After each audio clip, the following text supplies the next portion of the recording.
معاذ ہی فوج میں لاتا ہے، معاذ ہی سپورٹس مین بناتا ہے، معاذ ہی بزنس مین بناتا ہے، معاذ ہی ریئل اسٹیٹ کا ٹائکون بناتا ہے. اسی لیے ہمارے ادارے دیکھیں آپ کو فوج کے سارے بزنس میں ہیں.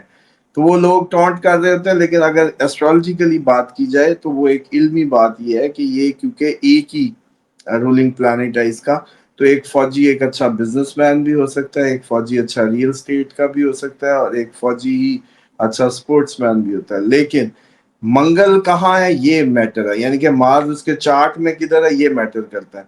سپوز اگر اس کے کہیں ایسی جگہ پہ مارس آ گیا جہاں اس کو لڑ جھگڑ کی پیسہ مل رہا ہے، تو اب ایک مسئلہ ہے کہ فوجی جب بھی انڈیویجول بزنس کرے گا تو پیسہ پھنسا بیٹھے گا. پیسہ نہیں، پیسہ لڑ کے مل رہا ہے. مطلب فوجی یا ریٹائر ہو گیا بزنس کر رہا ہے مان لو، تو وہ سوچتا ہے کہ میں جو ہے شرافت سے ہی بزنس کروں گا، پیار سے، میٹھی زبان سے. لیکن اس کو یہ نہیں پتا کہ اس کے نصیب میں لڑ کے پیسہ کمانا ہے، اس کے نصیب میں لڑائی سے پیسہ آنا ہے. تو اب اس کو بزنس میں بھی ڈنڈے سوٹے چلا کے ریکوریاں کرنی پڑیں گی. میں نے ویسے زندگی میں ایکسپیرینس کیا، یہ آج آپ لوگوں کے لیے، پاکستان و انڈیا کے لیے آج یہ آپ کے کانوں کے لیے نئی علمی میں نے وہ کھولا ہے باب جو آپ لوگوں کے لیے حیران کن ہوگا کہ کیوں فوجی کام کرتا ہے تو اس کے پیسے پھنس جاتے ہیں. کیونکہ وہ لڑ کے کمانے کا ہے، اس کو لڑ کے کمانا ہے، محنت سے کمانا ہے، لڑ کے کمانا ہے، جہد سے کمانا ہے. اچھا، اور کام ایک ہی ہے، بزنس، ریئل اسٹیٹ، ڈیفینس، یہ سارا. اسی لیے آپ کے وہ، تو اس لیے آپ لوگوں کا مجھے لگتا ہے کہ جو کرائیٹیریا کنڈلی کے حساب سے بالکل ہائرنگ زبردست ہے. لیکن مجھے یہ نہیں سمجھ آتا کہ وہاں پھر کون سی چیز مس کر رہے ہیں کہ وہ صحیح منگل والے نہیں لا رہے. اس کا مطلب ہے وہ صحیح فوجی نہیں بھرتی کر رہے. وہ کیا بھرتی کرتے ہیں، کیا سوچ کے بھرتی کرتے ہیں کہ ان کی حالتیں اتنی خراب ہے.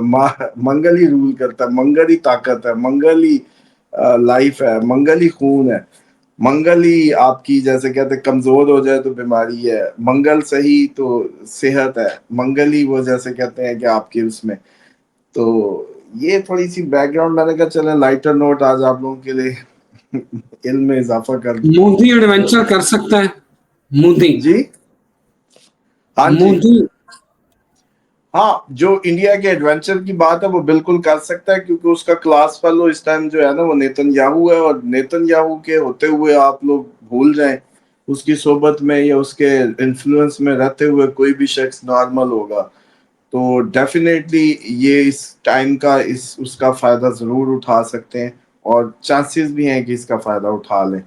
اور ویسے تو آپ کو پتہ ہی ہے ان کی حالت جو اس ٹائم انٹرنیشنلی بنی ہے یا اوور آل. لیکن یہ اگنور نہیں کیا جا سکتا. پاکستان انڈیا جنگ جب تک پراپر ہوگی نہیں اس وقت تک ختم نہیں ہوگی. تو اس نے ہو کر ہی ٹلنا ہے. اس بات کو نا بڑا بڑا لکھ لیں کہ پاکستان انڈیا جنگ ہو کر ہی ٹلے گی، جب تک ہوگی نہیں ٹلے گی نہیں.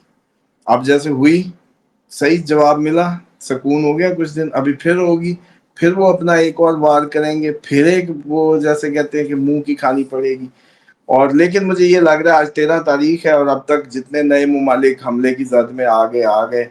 آج سے آپ کے یورپ کے دن شروع ہو گئے، ٹک ٹک ٹک. اب سے گزرتا ہوا ہر منٹ جو ہے وہ آپ کو یورپی یونین کی طرف، نیٹو کی طرف، رشیا اور ان کا ایک بہت بڑا ٹکراؤ دیکھنے کو ملنے والا ہے. اور ان کی طرف سے آپ اطمینان نہیں کر سکتے. مجھے لگتا ہے کہ یہ لوگ اس سچویشن میں کچھ بھی کر سکتے ہیں، کوئی بھی آپ کو اچانک سرپرائز دے سکتے ہیں. فی الحال کیونکہ وہ ٹی ایل پی سوری کہہ رہا ہوں، ٹی ٹی پی جو ہے، ٹی ٹی پی اور یہ بی ایل اے جو ہے اس پہ نربھر کر رہے ہیں، اس کو ہوا دے رہے ہیں، اس کو فنڈ کر رہے ہیں، اس کو سب کر رہے ہیں. تو بس لیکن یہ زیادہ عرصہ چلے گا نہیں، کیونکہ یہ اگر یہ کر رہے ہیں تو جواب میں آپ دیکھیں تو فوج ہی احتجاج پہ آ گئی اور سنائے. تو یہ زیادہ عرصہ جب تک دو بدو نہیں ہوگی، یہ اس طرح گیمیں کریں گے تو گیموں کا جواب تو گیموں سے ملے گا جیسے کو تیسا. اور ہمارا آئی کیو جو پاکستان کی یہ ہوا کا آئی کیو ہے نا، ان کو اندازہ ہی نہیں ہے. ایک تو آپ کو پتا ہے شیطان کا تخت بھی ادھر ہی اور اس لیے یہ بھول جائے کہ یہ جو پاکستان کا انٹلیکٹ ہے یا آئی کیو زیادہ ڈیبلنگ قسم کا ہے. اس کو سیدھے سیدھے ملو تو سیدھے سیدھے، الٹے ملیں گے تو اور زیادہ کام الٹا ہوگا. تو وہ تھینک یو ہمیں ویری بی مچ. ایل اے اور تحریک طالبان سے کر رہے تھے، آپ دیکھیں ان کی اپنی فوج ہی کھڑی ہوگی. اور thank you very much Osama صاحب، بہت شکریہ آپ کے وقت کا. ناظرین اجازت دیں، امید ہے کہ پاک بھارت میچ ایک اچھا مقابلہ ہوگا، لیکن آپ یہ نہ پوچھیے گا کہ میچ کون جیتے گا، کیونکہ اس کے لیے آپ کو دونوں ملکوں کا ذائچہ، ہر کھلاڑی کا ذائچہ، اس کی ڈیٹ آف برتھ ایکوریٹ، پھر ان کے جو کوچز ہیں، ان کے ریفریز کے، یہ ایک لمبا پروسیجر ہے. میچ کے اوپر پریڈکشن کرنا کوئی آسان کام نہیں ہے، اور ایک بڑا محنت طلب کام ہے. اجازت دیں، پھر حاضر ہوتے ہیں. خدا حافظ.